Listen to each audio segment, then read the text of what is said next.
मंदिर में इनके आयोजक, प्रबंधक एवं कार्यकर्ताओं को मैं तहे दिल से अनुमंडल प्रशासन, प्रखंड प्रशासन, जिला प्रशासन की ओर से धन्यवाद ज्ञापित करता हूं।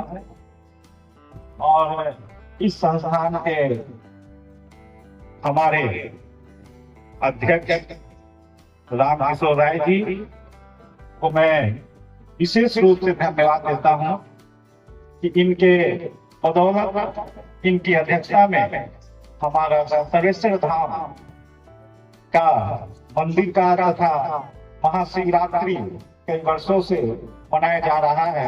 बहुत ही सुंदर यह होता है। मैं विशेष रूप से हम धन्यवाद ज्ञापित करते हैं।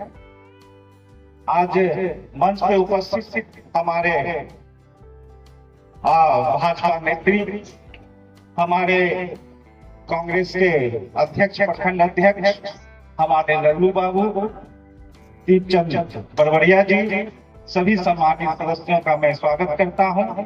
और हमारे सामने यहाँ के ग्रामवासी, पटसा तथा औरा पंचायत तथा अगल बगल पंचायत से जो आए हुए हैं, हमारे बुजुर्ग, हमारी महिलाएं, माता बहनों, बच्चों, सभी को, भक्तजनों, सभी का मैं प्रखंड प्रशासन की ओर से स्वागत करता हूं। इस सरेश्वर धाम परिसर में मैं करीब 2.5 वर्षों से जब मुझे बुलाया जाता है, आमंत्रित किया जाता है, तो सहर्ष मैं इसको स्वीकार करता हूं। और मैं जब भी यहाँ आता हूं तो मुझे आनंद मिलता है, हमें बहुत अच्छा लगता है। और यह गांव भी बहुत ही अच्छा है। और इस कार्यक्रम में मैं देखता हूँ कि सारे लोग, एक एक गांव के लोग, बच्चे, बूढ़े, नौजवान, युवक, सभी लोग अपना अपना योगदान मेला में, मंदिर में ये सहर्ष देते हैं। ये प्रखंड प्रशासन की ओर से सभी लोगों को मैं धन्यवाद ज्ञापित करता हूँ। आज महाशिवरात्रि है और आज पूरे भारत में जगह जगह यह आयोजन हो रहा है। आज हमारे भक्तजनों अपने व्रत से, अपने साधना से, अपने पूजा से, अपने संस्कार से आज यह महाशिवरात्रि का आयोजन अपने अपने स्तर से कर रहे हैं। यह आयोजन यहाँ का बहुत ही सुंदर होता है और पूरे भारत में यह आयोजन होता है। हम लोग इस दिन व्रत रखते हैं और अपने शिव, अपने महाकाल का पूजा अर्चना करते हैं।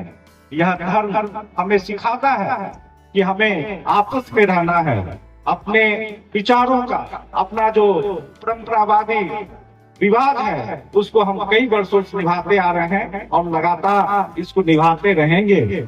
यह धर्म हमें देवों की पूजा करने से हम नेक रास्ते पे चलते हैं और एक विशेष ज्ञान हमारे अंदर आता है। अंतरात्मा की आवाज भी आती है। जब भी हम सारे भक्त जब अपने देवों की पूजा करते हैं, आराधना करते हैं, भक्ति करते हैं, सब कुछ करते हैं, तो एक दिव्य ज्ञान का, दिव्य प्रकाश का एक प्रकाश होता है और अपने अंदर जो नागरिकता है वो बाहर आता है। हमें केवल पूजा पाठ नहीं, धर्म के रास्ते से हमको चलना है। और कौन अच्छा है, कौन बुरा है, कौन सच्चा है, कौन झूठा है, हमें हमेशा सच्चे रास्तों पे चलना होता है। एक दूसरे को मदद करना होता है, ममता होनी चाहिए, करुणा होनी चाहिए, एक दूसरे का सहयोग करना चाहिए। जितने भी हमारे महिलाएं हैं उनको सहयोग करना चाहिए। जितने भी हमारे गरीब गुरबा है उनको भी समाज में एक सम्मान मिले, उन्हें भी आगे बढ़ने का अवसर मिले। यही सब हम कामना अपने पूजा अर्चना में चलते हैं और हमारा परिवार, हमारा समाज और हमारा संसार बहुत अच्छे से चले और यह प्रकाश है पूरे विश्व को दे, पूरे संसार को दे और अपने धर्म वो जो हमारे पूर्वजों के द्वारा इस तरह के अनुष्ठान उनके द्वारा किया गया, उसको अनवरत रूप से हम लोग करते आ रहे हैं। और इसी तरह से हम लोग अपने देवी देवताओं को पूरे संसार में देके जा रहे हैं। और उसी कामना के साथ हम तहे दिल से सभी को बहुत बहुत धन्यवाद देते हैं। और जब भी मुझे अवसर मिलेगा मैं यहाँ पे आऊंगा। हमारे यहाँ पे मजिस्ट्रेट भी हैं, यहाँ पे पुलिस प्रशासन भी है, लेकिन मैं जानता हूँ इसकी आवश्यकता मुझे नहीं होती है। यहाँ के लोग इतने अच्छे हैं कि यहाँ पे किसी भी प्रकार का जो लॉ एंड ऑर्डर है कभी खराब नहीं होता है। आप लोग स्वयं में अनुशासित रहते हैं, नियंत्रित रहते हैं। ये बहुत ही ये अच्छा है। और हमारे जितने भी बच्चे हैं, हमारे जितने भी नौजवान हैं, उन्हें सीखना चाहिए कि किस तरह से हमारे आपके अभिभावक किस तरह से कोई आयोजन करते हैं भाईचारे के साथ, शांति के साथ ये आप लोग आयोजन करते हैं। तो बच्चों को भी अपने सीखना चाहिए कि किस तरह से हम लोगों को भी समाज का निर्माण करना है, संसार का निर्माण करना है और पढ़ाई के साथ साथ अनुष्ठान करना है और एक अच्छे नागरिक बनकर दिखाना है। तो हम बहुत बहुत धन्यवाद देते हैं तमाम लोगों को। प्रखंड प्रशासन की ओर से बहुत बहुत धन्यवाद।